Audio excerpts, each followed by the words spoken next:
एक वक्त था जब रवि की जेब में पैसे नहीं बल्कि उधार की पर्चियां होती थीं। हर महीने की तनख्वाह कुछ ही दिनों में खत्म हो जाती थी और फिर शुरू होता था वही पुराना चक्र, कर्ज, चिंता और खुद पर शर्म। रवि मेहनती था पर पैसों को लेकर कभी समझदार नहीं बना, जब तक कि एक दिन उसकी जिंदगी में एक किताब ने दस्तक दी, द टोटल मनी मेकओवर। यह सिर्फ एक किताब नहीं थी, यह एक आईना था जिसने रवि को उसकी असलियत दिखाई और रास्ता भी। आज वही रवि बिना कर्ज के जीता है, बचत करता है और आत्मविश्वास के साथ अपने भविष्य की योजना बनाता है। क्या आप भी ऐसी जिंदगी चाहते हैं जहां पैसा आपके ऊपर राज न करे बल्कि आप पैसों के मालिक बने? तो इस वीडियो को अंत तक जरूर सुनिए, क्योंकि हम लाए हैं द टोटल मनी मेकओवर का हिंदी ऑडियो बुक वर्जन, एक ऐसी किताब जो आपकी वित्तीय जिंदगी को बदल सकती है। लेसन 1, कर्ज से आजादी की शुरुआत, क्यों और कैसे निकले कर्ज के जाल से। राहुल की जिंदगी बाहर से देखने में एकदम सही लगती थी। एक अच्छी नौकरी, एक बढ़िया बाइक, एक नया फोन और हर वीकेंड शॉपिंग। लेकिन उसके चेहरे पर जो मुस्कान थी वो हर महीने की ईएमआई से पहले गायब हो जाती थी। उसका क्रेडिट कार्ड मैक्स हो चुका था, पर्सनल लोन की किस्तें पीछा नहीं छोड़ रही थीं और हर महीने की सैलरी सिर्फ कर्ज चुकाने में उड़ जाती थी। बचत, उसका नाम भी नहीं सुना था। एक दिन ऑफिस से लौटते वक्त राहुल का बाइक से एक्सीडेंट हो गया। चोटें तो हल्की थीं, लेकिन उस वक्त उसके पास अस्पताल की एडवांस फीस देने के लिए भी पैसे नहीं थे। उसी दिन उसने पहली बार खुद से पूछा, मैं इतना कमा रहा हूँ फिर भी हमेशा खाली हाथ क्यों रहता हूँ? और यहीं से शुरू होती है उस यात्रा की जिसे डेव रामसे कहते हैं the total money makeover. Dave कहते हैं कर्ज में जीना अब नॉर्मल हो गया है। ईएमआई देना जैसे एक आम जिंदगी का हिस्सा बन चुका है। लेकिन क्या आपको पता है कि सबसे अमीर लोग अपनी जिंदगी में कभी कर्ज नहीं रखते? वो क्रेडिट कार्ड से नहीं, अपने सेविंग्स से खर्च करते हैं। असली आजादी वहीं से शुरू होती है, जब आप किसी बैंक या ब्याज के गुलाम नहीं रहते। राहुल की तरह हम सब कभी न कभी इस भ्रम में जीते हैं कि ईएमआई देकर चीजें लेना स्मार्टनेस है, क्रेडिट कार्ड से खर्च करना फायदे का सौदा है, या फिर थोड़ा कर्ज तो चलता है। लेकिन यही सोच हमें धीरे धीरे उस गड्ढे में ले जाती है जहां से निकलना मुश्किल हो जाता है। डेव रामसे का पहला और सबसे मजबूत स्टेप है कर्ज से आजादी। और ये कोई मैजिक ट्रिक नहीं है, बल्कि एक सख्त लेकिन बेहद असरदार प्रक्रिया है। इस प्रक्रिया को वो कहते हैं डेट स्नोबॉल मेथड। इसका मतलब है अपने सभी कर्जों को छोटे से बड़े की लिस्ट बनाइए, फिर सबसे छोटे कर्ज को पहले चुकाइए। मान लीजिए आपके पास 3 कर्ज हैं। 10,000 रुपए का क्रेडिट कार्ड बिल, 40,000 रुपए का पर्सनल लोन, 1 लाख रुपए का कार लोन। अब लोग क्या करते हैं? वो सोचते हैं कि सबसे बड़े कर्ज को पहले खत्म करें ताकि ब्याज बच सके। लेकिन डेव कहते हैं ब्याज नहीं, बिहेवियर सबसे बड़ा दुश्मन है। जब आप सबसे छोटे कर्ज को खत्म करते हैं, आपको एक जीत का एहसास होता है और वो जीत आपको मोटिवेट करती है आगे बढ़ने के लिए। राहुल ने भी यही किया।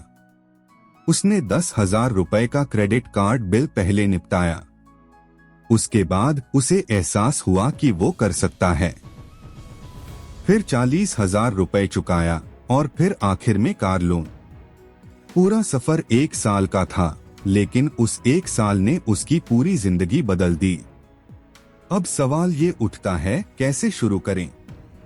पहला कदम, कर्ज की पूरी लिस्ट बनाइए। किसी कागज पर या नोट्स ऐप में सारे कर्ज लिखिए, चाहे वो क्रेडिट कार्ड हो, पर्सनल लोन, दोस्तों से उधारी, ईएमआई, सब कुछ। दूसरा कदम, छोटे से बड़े तक रैंक कीजिए। मत सोचिए कि कौन सा ब्याज ज्यादा है, बस ये सोचिए कि किसे पहले खत्म करना आसान है। तीसरा कदम, बजट बनाइए और खर्च कम करिए। अगर आप महीने में 5,000 रुपए बर्बाद कर रहे हैं जोमैटो और स्विगी में, तो ये आपकी ईएमआई से भी ज्यादा खतरनाक है। हर पैसे को एक नाम दीजिए, ये डेव की सबसे बड़ी सीख है। चौथा कदम, पहले कर्ज को आक्रामक तरीके से चुकाइए। मतलब बाकी कर्ज की मिनिमम ईएमआई दीजिए, लेकिन सबसे छोटे कर्ज पर जितना हो सके उतना पैसा लगाइए।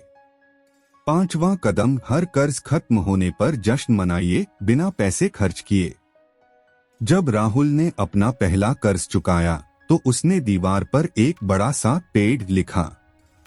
ये छोटा सा विजुअल उसे रोज याद दिलाता था कि वो आजादी के रास्ते पर है। कर्ज से निकलना सिर्फ फाइनेंशियल आजादी नहीं देता, ये एक मानसिक आजादी है। आप हर रात चैन से सो सकते हैं। आप अपनी जरूरतें पूरी कर सकते हैं बिना डर के। और सबसे बड़ी बात, आप किसी के गुलाम नहीं रहते। एक बार राहुल को उसकी कंपनी से निकाल दिया गया, लेकिन इस बार उसके पास इमरजेंसी फंड था, कोई कर्ज नहीं था और वो आत्मविश्वास से बोल सका, मैं फिर से खड़ा हो जाऊंगा। आप भी वही कर सकते हैं। इस सब की शुरुआत एक फैसले से होती है, अब और नहीं। मैं अब कर्ज का गुलाम नहीं रहूंगा। देव राम से कहते हैं, you can't get ahead while you are getting behind, यानी जब तक आप पिछला चुकाते रहेंगे आगे कैसे बढ़ेंगे। अब आइए इस पूरे पाठ से कुछ एक्शन पॉइंट्स निकालते हैं। एक्शन पॉइंट्स, आज ही अपने सभी कर्जों की लिस्ट बनाइए। उन्हें छोटे से बड़े तक क्रमबद्ध कीजिए। अपना खर्चा रिव्यू कीजिए और बजट बनाइए। सबसे छोटे कर्ज को टारगेट कीजिए और उस पर पूरा फोकस लगाइए। हर बार जब एक कर्ज चुक जाए उसे विजिबल तरीके से काट दीजिए ताकि मनोवैज्ञानिक तौर पर प्रगति दिखे। इस सफर में खुद को प्रेरित रखने के लिए एक विजन बोर्ड बनाइए जहां आप वो चीजें लिखें जो आप आजादी के बाद करना चाहते हैं। अब सोचिए, अगर 1 साल बाद आपकी जिंदगी में कोई कर्ज नहीं रहा तो कैसा लगेगा। कोई ईएमआई नहीं, कोई कॉल नहीं, कोई डर नहीं। क्या आप तैयार हैं उस दिन के लिए? क्या आप भी कर्ज से आजादी की तरफ पहला कदम बढ़ाना चाहते हैं? तो आज ही एक छोटा सा फैसला लीजिए, अब और नहीं। इस वीडियो को अपने उस दोस्त के साथ शेयर करें जो हर महीने कर्ज में डूबा होता है, ताकि उसकी भी जिंदगी बदल सके। अगले लेसन में हम जानेंगे कि जब मुसीबत दरवाजे पर खड़ी हो तो आपके पास एक मजबूत सुरक्षा कवच कैसे होना चाहिए, यानी emergency fund. Lesson 2, emergency fund, संकट से बचने का असली तरीका। श्रेया एक सॉफ्टवेयर इंजीनियर थी। उसकी नौकरी अच्छी थी, सैलरी भी ठीक ठाक आती थी।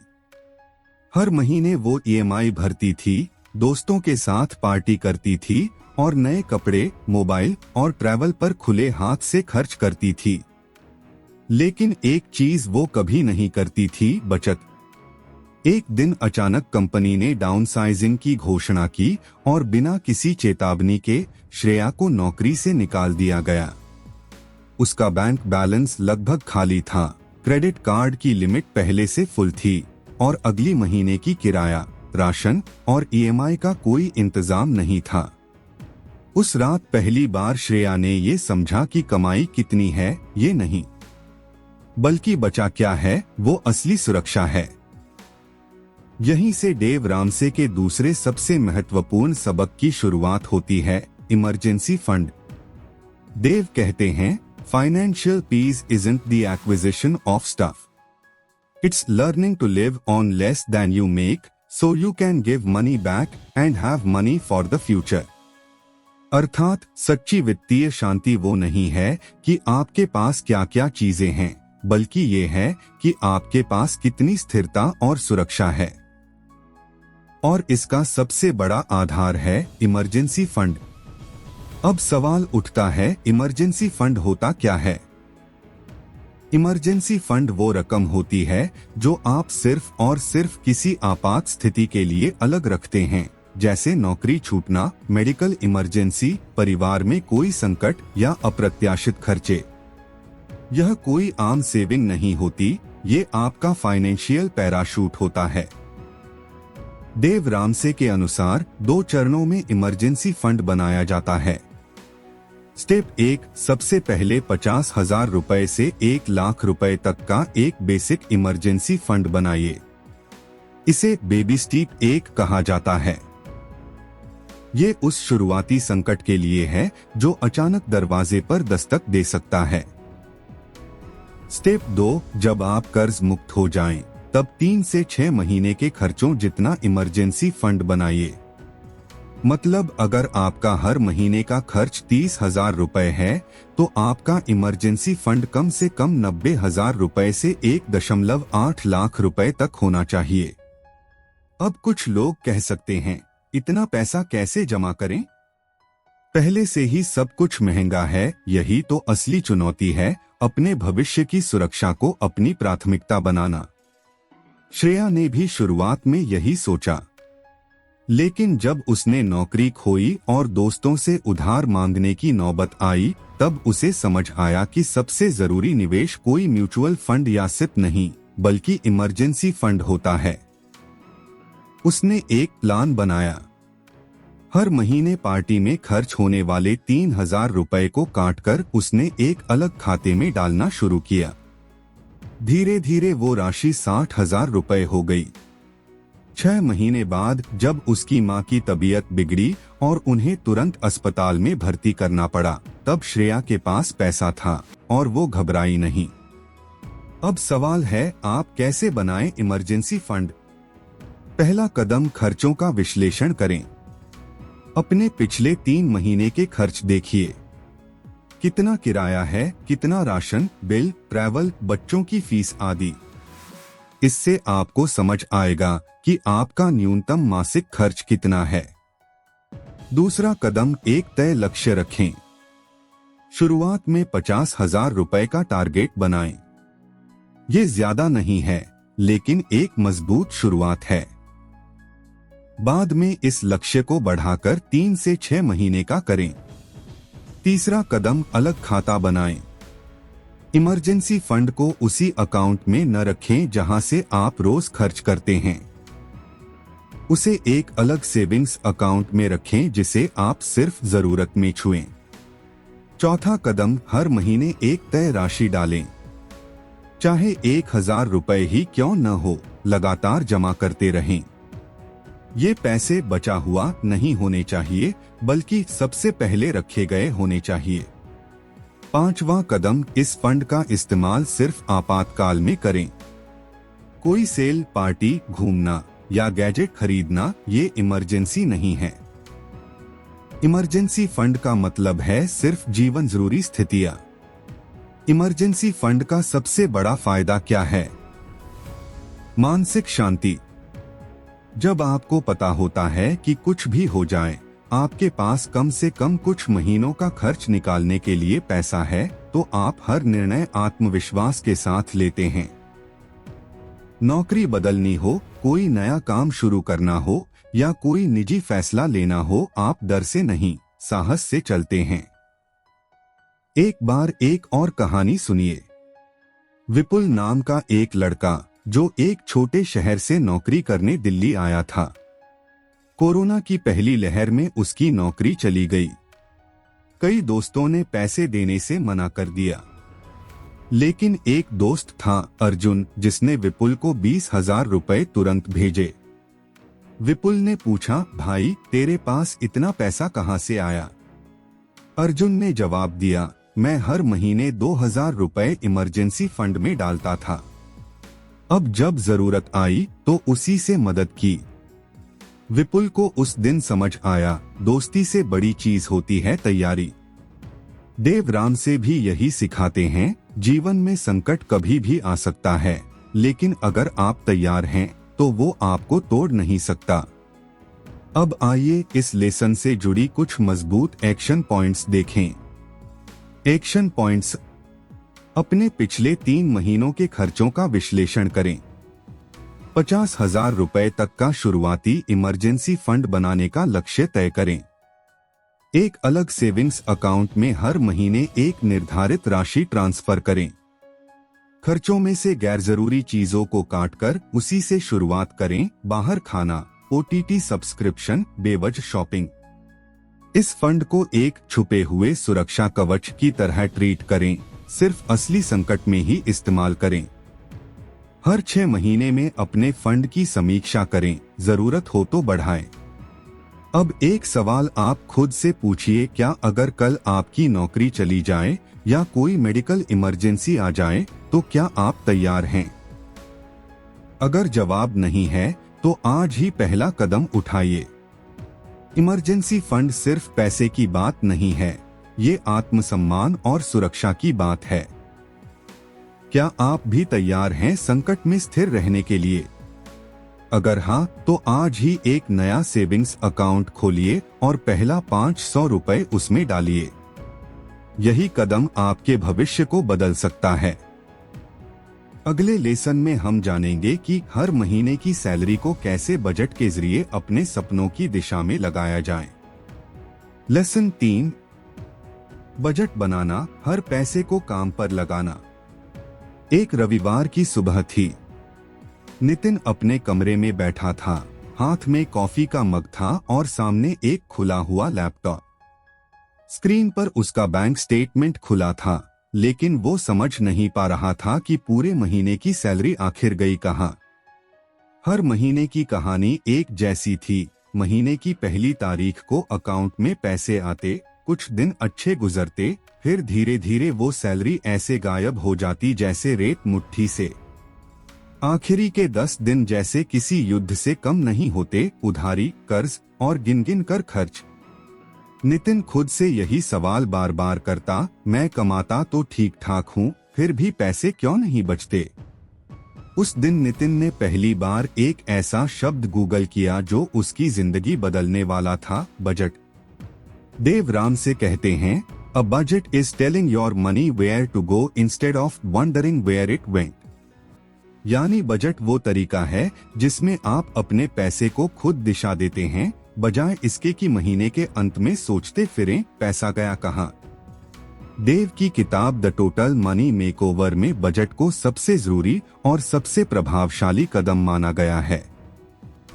और सच कहें तो यही वो कदम है जो हमें पैसे का मालिक बनाता है, गुलाम नहीं।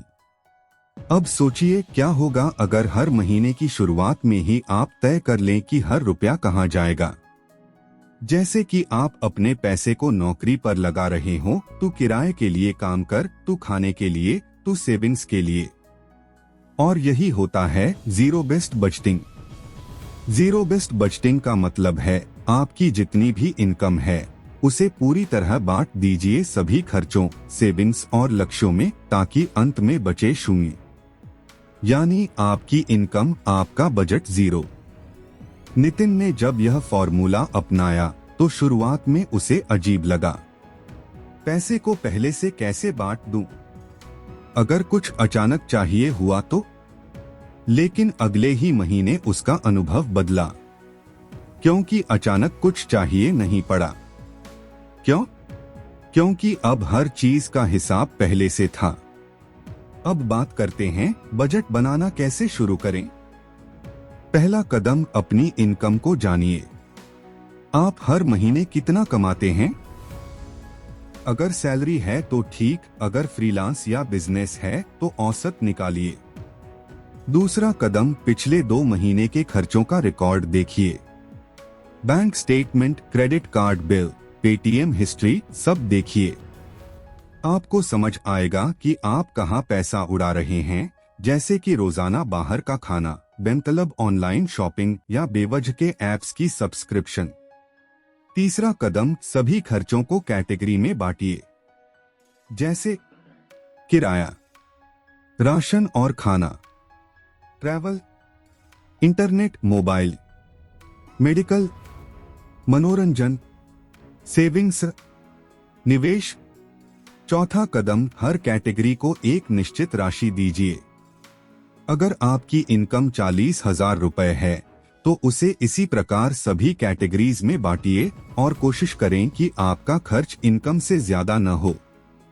5वां कदम, नकद में खर्च करें या ट्रैकिंग ऐप का इस्तेमाल करें। देव रामसे कैश एनफोर्समेंट सिस्टम की सलाह देते हैं, हर खर्च के लिए एक लिफाफा रखें, जैसे किराए का लिफाफा, खाने का लिफाफा आदि। आज के समय में आप वॉलनट, मनी मैनेजर जैसे ऐप्स का इस्तेमाल भी कर सकते हैं। अब एक कहानी सुनिए। किरण नाम की एक लड़की जो दिल्ली में पढ़ाई के साथ पार्ट टाइम काम भी करती थी। उसकी इनकम महीने की 15,000 रुपए थी। पहले वो हमेशा शिकायत करती थी कि इतना कम पैसा है, मैं कैसे बचा पाऊं, लेकिन जब उसने बजट बनाना शुरू किया तो उसे पता चला कि हर महीने 2,000 रुपए सिर्फ बाहर के खाने पर जा रहे हैं, 1,000 रुपए अनावश्यक ऑनलाइन शॉपिंग में और 500 रुपए से 800 रुपए बस दोस्तों के साथ मूवी देखने में। उसने इन खर्चों को रोककर 3,000 रुपए की सेविंग शुरू की और अगले 6 महीनों में उसने 18,000 रुपए बचाए। उसने अपनी पढ़ाई की फीस खुद भरी, बिना किसी से उधार लिए। बजट सिर्फ अमीरों के लिए नहीं होता, बजट उन्हीं के लिए होता है जो अमीर बनना चाहते हैं। देव रामसे कहते हैं, adults devise a plan and follow it. Children do what feels good. मतलब बड़े लोग प्लान बनाते हैं और उस पर चलते हैं, जबकि बच्चे सिर्फ जो अच्छा लगे वो करते हैं। बजट बनाना मतलब अपने हर सपने को एक आकार देना। अगर आप एक बाइक खरीदना चाहते हैं, एक घर या एक विदेश यात्रा करना चाहते हैं, तो वो सिर्फ तब मुमकिन होगा जब आप आज से बजट बनाएं। नितिन ने बजट बनाकर सबसे पहले अपना 10,000 रुपए का पेंडिंग मोबाइल बिल चुकाया, फिर 3 महीने बाद इमरजेंसी फंड बनाया और 1 साल बाद वो एक नया लैपटॉप कैश में खरीद सका, बिना कर्ज के। अब चलिए इस पाठ से कुछ एक्शन पॉइंट्स निकालते हैं। Action points. आज ही अपनी इनकम और पिछले 2 महीने का खर्च रिकॉर्ड निकालें। खर्चों को अलग अलग कैटेगरी में बांटें और हर कैटेगरी को एक लिमिट दें। जीरो बेस्ड बजटिंग सिस्टम अपनाएं, हर रुपए को किसी न किसी जिम्मेदारी में लगा दें। खर्चों पर नजर रखने के लिए कोई एक ऐप डाउनलोड करें या एक्सेल शीट बनाएं।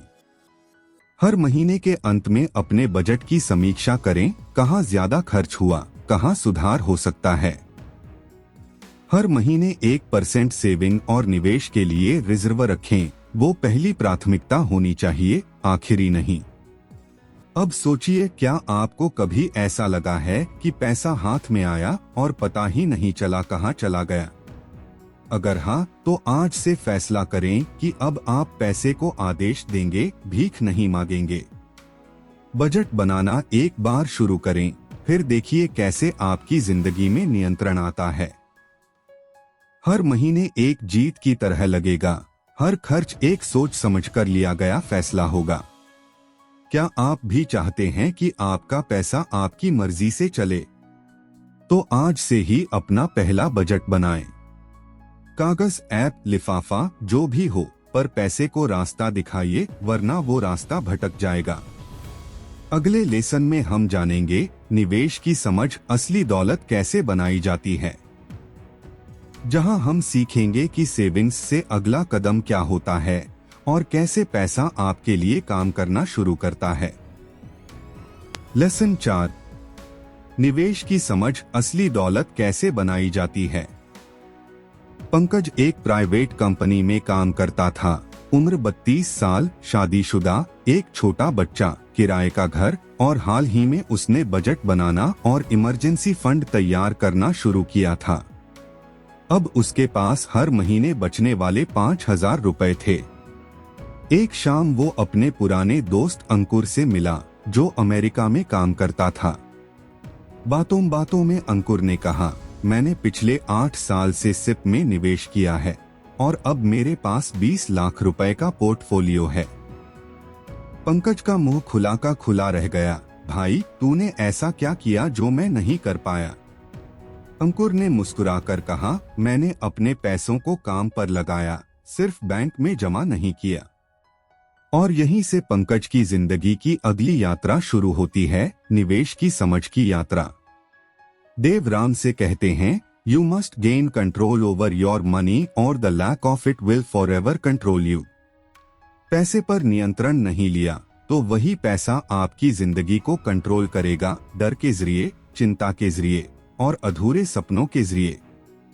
पैसे को काम पर लगाने का मतलब है निवेश करना। सिर्फ सेविंग करना काफी नहीं है। सेविंग एक शुरुआत है, लेकिन अगर वो पैसा सिर्फ बैंक में पड़ा रहे तो वो धीरे धीरे महंगाई से हार जाएगा। लेकिन अगर उसे सही दिशा में लगाया जाए तो वही पैसा आपके लिए कमाने लगेगा। देव राम से अपनी किताब में कहते हैं कि निवेश एक लंबी दौड़ है, यह कोई जुआ या त्वरित अमीर बनने की स्कीम नहीं है। और यही सोच हमें भारत में भी अपनानी चाहिए। अब बात करते हैं कि निवेश की सही समझ कैसे बनाई जाए। सबसे पहले समझिए कि निवेश क्या नहीं है। निवेश क्रिप्टो में दिन रात ट्रेडिंग नहीं है। निवेश हर टिप्स देने वाले यूट्यूबर को फॉलो करना नहीं है। निवेश का मतलब ये नहीं कि आपको फाइनेंस में मास्टर डिग्री चाहिए। निवेश का मतलब है धीरे धीरे लेकिन लगातार अपने पैसों को उन जगहों पर लगाना जहां वह समय के साथ बढ़ेगा। पंकज ने शुरुआत की एक सिंपल सिप से 3,000 रुपए हर महीने। उसे म्यूचुअल फंड के बारे में ज्यादा नहीं पता था, इसलिए उसने रिसर्च किया और एक अच्छे इंडेक्स फंड को चुना। पहले महीने उसे कुछ खास फर्क नहीं लगा, लेकिन जैसे जैसे महीने बीतते गए और उसने ग्राफ्स में देखा कि उसका पैसा बढ़ रहा है, एक आत्मविश्वास जागा। अब आइए जानते हैं देव राम से के निवेश सिद्धांत। एक, कर्ज मुक्त होने के बाद ही निवेश शुरू करें। जब तक आप कर्ज के गुलाम हैं, तब तक निवेश का फायदा पूरा नहीं मिल सकता, क्योंकि जितना रिटर्न आप निवेश से पाएंगे उससे ज्यादा ब्याज आप कर्ज में दे रहे होंगे। 2, निवेश का लक्ष्य स्पष्ट होना चाहिए। आप क्यों निवेश कर रहे हैं? रिटायरमेंट के लिए, बच्चों की पढ़ाई, घर खरीदने के लिए। निवेश बिना उद्देश्य के सिर्फ एक आदत है, मकसद नहीं। 3, निवेश को नियमित बनाइए, इमोशन नहीं। बाजार ऊपर नीचे होता रहेगा। डर के मारे पैसा निकालना या लालच में सब कुछ लगा देना दोनों गलत हैं। सिप या व्यवस्थित निवेश आपके मन को भी स्थिर रखता है। 4, लंबी अवधि को प्राथमिकता दें। देव राम से हमेशा कहते हैं, invest for the long term, not just to make money but to build wealth. मतलब अमीर बनने के लिए निवेश करें, पैसे कमाने के लिए नहीं। अब एक और कहानी सुनिए। रजनी एक स्कूल टीचर थी। उसकी इनकम बहुत बड़ी नहीं थी, लेकिन उसने 28 साल की उम्र में 2,000 रुपए की सिप शुरू की और हर साल उसमें 10% का इजाफा किया। जब वह 50 की हुई, तब उसके पास 40 लाख रुपए से ज्यादा की रकम थी, सिर्फ अनुशासन और धैर्य के बल पर। अब बात करते हैं आप निवेश कैसे शुरू कर सकते हैं। पहला कदम, अपनी सेविंग्स से एक हिस्सा तय करें। अगर आपकी इनकम 30,000 रुपए है और आप 5,000 रुपए बचा रहे हैं, तो कम से कम 2,000 रुपए को निवेश के लिए रखें।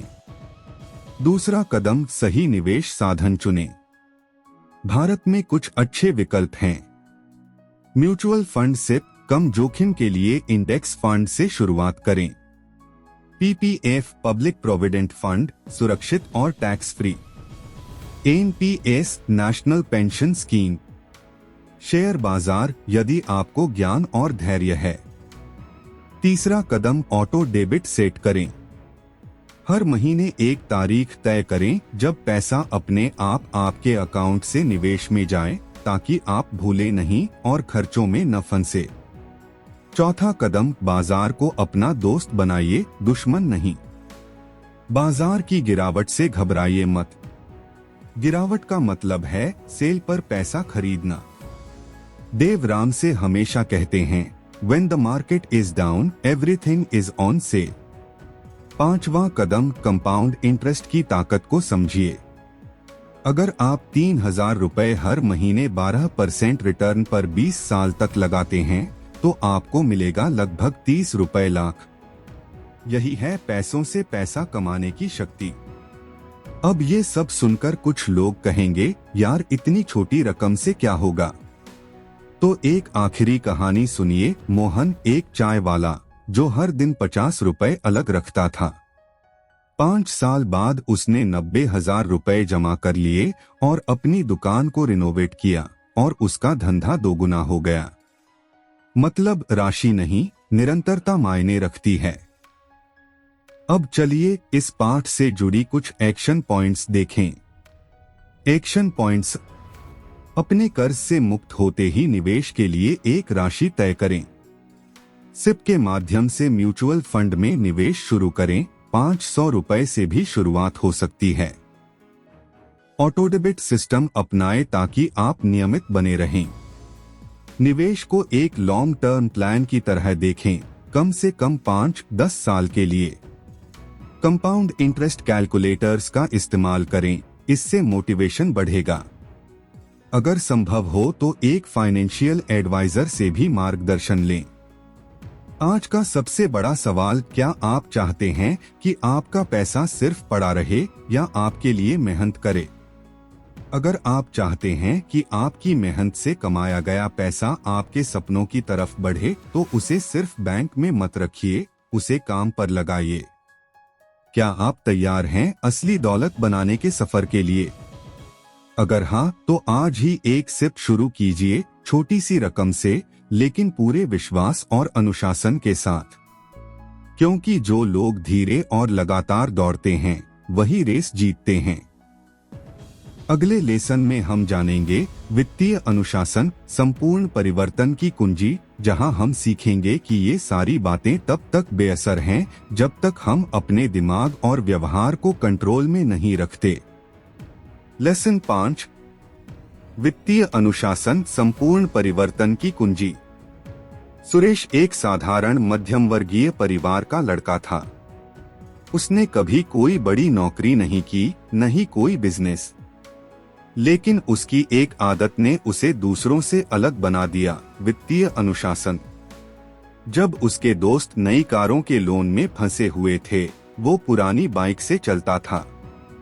जब उसके रिश्तेदार छुट्टियों में विदेश घूम रहे थे, वो अपने घर में एक छोटी सी गुल्लक में पैसे जोड़ रहा था। लोग उसका मजाक उड़ाते, कहते, जिंदगी का क्या भरोसा, जी ले जो जीना है। लेकिन सुरेश जानता था कि असली जिंदगी तब शुरू होती है जब आपके ऊपर किसी का कर्ज नहीं होता, जब आप किसी से डरे नहीं बल्कि अपनी शर्तों पर जिए। और यही है द टोटल मनी मेकओवर की अंतिम और सबसे गहरी सीख, वित्तीय अनुशासन। डेल रामसी कहते हैं कि पैसा कमाना कोई जादू नहीं है, लेकिन पैसा संभालना, उस पर नियंत्रण रखना, ये असली कला है। और ये कला कोई जन्मजात प्रतिभा नहीं है, ये एक सीखी जा सकने वाली आदत है। और इस आदत का नाम है अनुशासन। ऐसा अनुशासन जो आपको छोटे छोटे खर्चों में भी सोचने पर मजबूर करे, जो आपको दीर्घकालिक सोच दे, जो आपको भीड़ से अलग खड़ा कर दे। अगर हम अपने जीवन पर एक नजर डालें तो हम पाते हैं कि बहुत सारे फैसले हमारी भावनाओं के प्रभाव में लिए जाते हैं। एक सेल देखते ही कार्ड निकाल लेना, इंस्टाग्राम पर किसी को घड़ी या मोबाइल फ्लॉन्ट करते देख खुद भी खरीदने का मन बना लेना, ये सब भावनात्मक निर्णय होते हैं। लेकिन जब हम वित्तीय अनुशासन विकसित करते हैं तो हम इन लालचों से बचना सीखते हैं। डेल रामसी की बेबी स्टेप्स में भी अनुशासन ही मूल में है। हर स्टेप आपको धीरे धीरे एक ऐसी जगह ले जाता है जहां आप कर्ज से मुक्त हो जाते हैं, इमरजेंसी के लिए तैयार होते हैं, निवेश करना सीखते हैं और अंततः दौलत बनाना शुरू करते हैं। लेकिन इन स्टेप्स को फॉलो करने के लिए आपको एक चीज चाहिए, खुद पर नियंत्रण। एक और कहानी सुनिए पूजा नाम की एक लड़की की। जब वो कॉलेज में थी तब उसने एक क्रेडिट कार्ड लिया। शुरुआत में उसने बस 5,000 रुपए खर्च किए, फिर 10,000, फिर 20,000। लेसन 5, वित्तीय अनुशासन संपूर्ण परिवर्तन की कुंजी। सुरेश एक साधारण मध्यम वर्गीय परिवार का लड़का था। उसने कभी कोई बड़ी नौकरी नहीं की, न ही कोई बिजनेस। लेकिन उसकी एक आदत ने उसे दूसरों से अलग बना दिया, वित्तीय अनुशासन। जब उसके दोस्त नई कारों के लोन में फंसे हुए थे, वो पुरानी बाइक से चलता था। जब उसके रिश्तेदार छुट्टियों में विदेश घूम रहे थे, वो अपने घर में एक छोटी सी गुल्लक में पैसे जोड़ रहा था। लोग उसका मजाक उड़ाते, कहते जिंदगी का क्या भरोसा, जी ले जो जीना है। लेकिन सुरेश जानता था कि असली जिंदगी तब शुरू होती है जब आपके ऊपर किसी का कर्ज नहीं होता, जब आप किसी से डरे नहीं बल्कि अपनी शर्तों पर जिए। और यही है द टोटल मनी मेकओवर की अंतिम और सबसे गहरी सीख, वित्तीय अनुशासन। डेल रामसी कहते हैं कि पैसा कमाना कोई जादू नहीं है, लेकिन पैसा संभालना, उस पर नियंत्रण रखना, ये असली कला है। और ये कला कोई जन्मजात प्रतिभा नहीं है, ये एक सीखी जा सकने वाली आदत है। और इस आदत का नाम है अनुशासन। ऐसा अनुशासन जो आपको छोटे छोटे खर्चों में भी सोचने पर मजबूर करे, जो आपको दीर्घकालिक सोच दे, जो आपको भीड़ से अलग खड़ा कर दे। अगर हम अपने जीवन पर एक नजर डालें तो हम पाते हैं कि बहुत सारे फैसले हमारी भावनाओं के प्रभाव में लिए जाते हैं। एक सेल देखते ही कार्ड निकाल लेना, इंस्टाग्राम पर किसी को घड़ी या मोबाइल फ्लॉन्ट करते देख खुद भी खरीदने का मन बना लेना, ये सब भावनात्मक निर्णय होते हैं। लेकिन जब हम वित्तीय अनुशासन विकसित करते हैं तो हम इन लालचों से बचना सीखते हैं। डेल रामसी की बेबी स्टेप्स में भी अनुशासन ही मूल में है। हर स्टेप आपको धीरे धीरे एक ऐसी जगह ले जाता है जहां आप कर्ज से मुक्त हो जाते हैं, इमरजेंसी के लिए तैयार होते हैं, निवेश करना सीखते हैं और अंततः दौलत बनाना शुरू करते हैं। लेकिन इन स्टेप्स को फॉलो करने के लिए आपको एक चीज चाहिए, खुद पर नियंत्रण। एक और कहानी सुनिए पूजा नाम की एक लड़की की। जब वो कॉलेज में थी तब उसने एक क्रेडिट कार्ड लिया। शुरुआत में उसने बस 5,000 रुपए खर्च किए, फिर 10,000, फिर 20,000। उसे लगता था अगले महीने चुका दूंगी। लेकिन अगले महीने उसकी इंटर्नशिप की तनख्वाह भी मोबाइल की EMI, खाने पीने और कपड़ों में चली जाती। धीरे धीरे उस पर 1 लाख से ज्यादा का कर्ज चढ़ गया। उसने डेल रामसी की किताब पढ़ी और सबसे पहला काम किया, कार्ड काट डाला। उसके बाद उसने खुद को एक फाइनेंशियल डिटॉक्स पर डाल दिया। 3 महीने तक उसने सिर्फ जरूरत के खर्च किए। हर रात वो अपने खर्चों को डायरी में लिखती और खुद से पूछती, क्या ये जरूरी था? इस एक अनुशासन ने 6 महीने में उसे कर्ज मुक्त बना दिया। यही है वित्तीय अनुशासन, खुद से बार बार सवाल करना, खुद को नियंत्रित करना और लंबे समय तक टिके रहने वाली आदतें बनाना।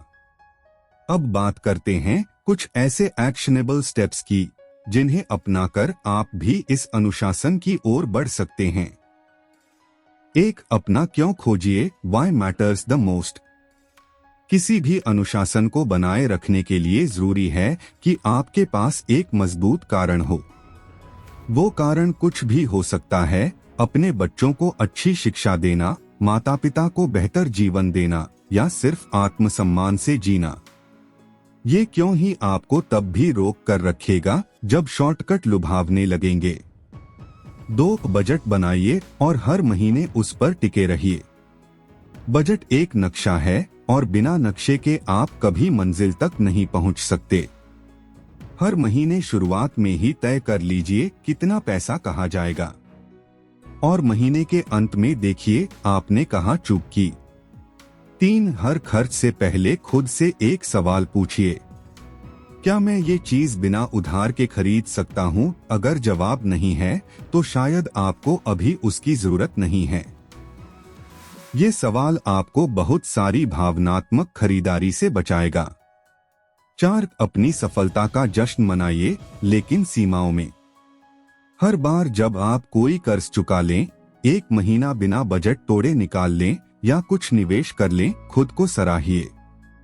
लेकिन ये जश्न ऐसा न हो जो फिर से आपको पुराने रास्ते पर ले जाए। 5 खुद को बार बार याद दिलाइए, मैं अलग हूँ।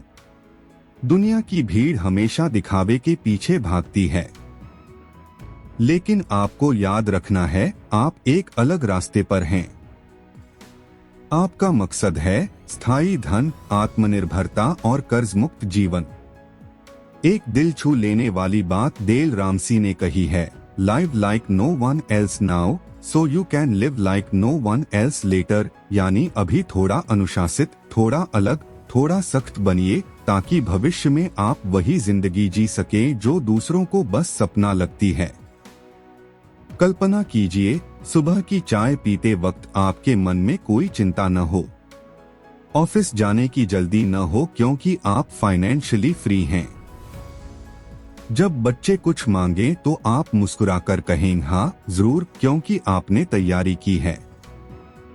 यह सब संभव है, लेकिन कीमत है अनुशासन। हमेशा याद रखिए, पैसे को अपने ऊपर हावी मत होने दीजिए, पैसे को अपना गुलाम बनाइए। जब पैसा आपकी जिंदगी को नियंत्रित करता है तो आप डर में जीते हैं, लेकिन जब आप पैसे को नियंत्रित करते हैं तो आप स्वतंत्र हो जाते हैं।